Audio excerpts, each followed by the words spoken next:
Assalamualaikum warahmatullahi wabarakatuh. Halo guys, bertemu lagi dengan saya. Kali ini kita akan membahas materi tentang teori belajar kognitivisme.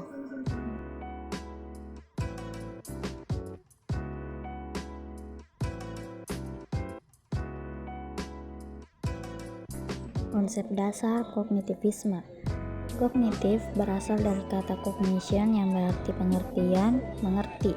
Istilah kognitif secara umum sering digunakan sebagai salah satu ranah kaitannya dengan manusia yang mencakup semua bentuk pengenalan yang meliputi perilaku mental yang berhubungan dengan masalah pemahaman, memperhatikan, memberikan, menyangka, pertimbangan, pengolahan informasi, pemecahan masalah, membayangkan, memperkirakan, berpikir, dan keyakinan.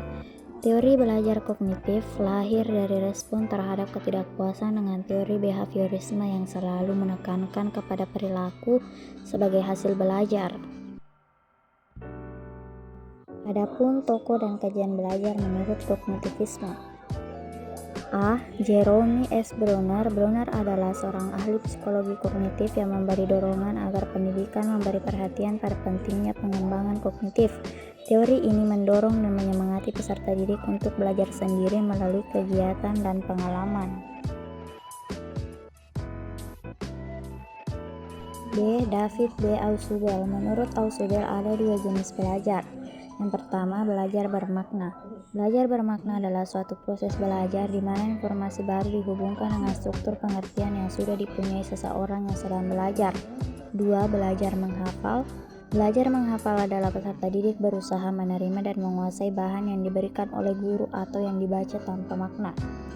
C. Kurt Lewin. Lewin mengemukakan bahwa setiap individu berada dalam satu medan kekuatan yang bersifat psikologis yang mana disebut sebagai ruang hidup di mana individu berada. D. Jean Piaget. Jean Piaget mengembangkan teori yang disebut teori perkembangan intelektual atau teori perkembangan mental.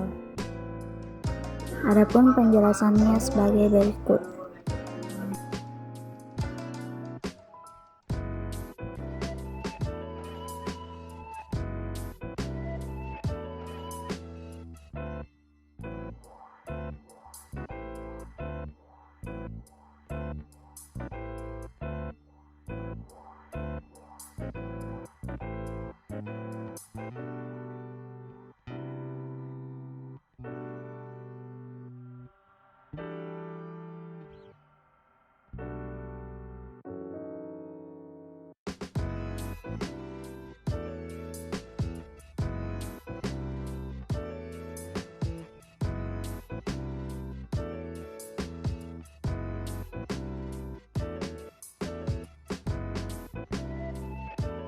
Selanjutnya, aplikasi dan implikasi teori belajar kognitivisme.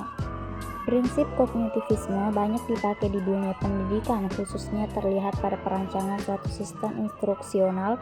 Prinsip-prinsip tersebut antara lain: A. Pembelajar lebih mampu mengingat dan memahami sesuatu apabila pembelajaran tersebut disusun berdasarkan pola dan logika tertentu. B. Penyusunan materi pelajaran harus dari sederhana ke kompleks. C. Belajar dengan memahami akan jauh lebih baik daripada dengan hanya menghafal tanpa pengertian penyajian. Konsekuensinya, proses pembelajaran harus lebih memberi ruang yang luas agar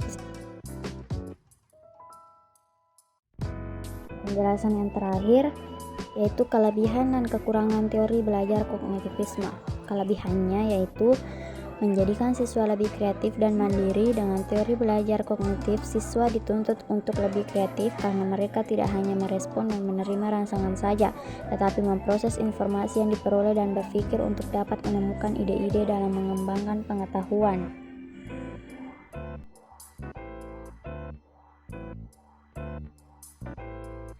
Selanjutnya, membantu siswa memahami bahan belajar secara lebih mudah.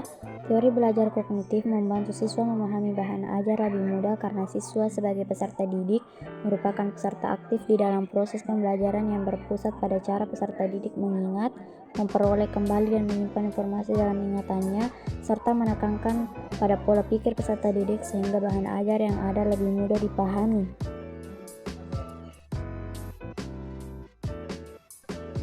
Adapun kekurangan teori belajar kognitivisme yaitu teori tidak menyeluruh untuk semua tingkat pendidikan, sulit dipraktikkan khususnya di tingkat lanjut.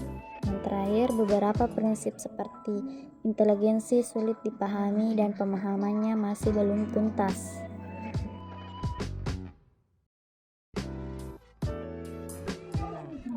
Sekian penjelasan dari saya, semoga bermanfaat untuk teman-teman semua.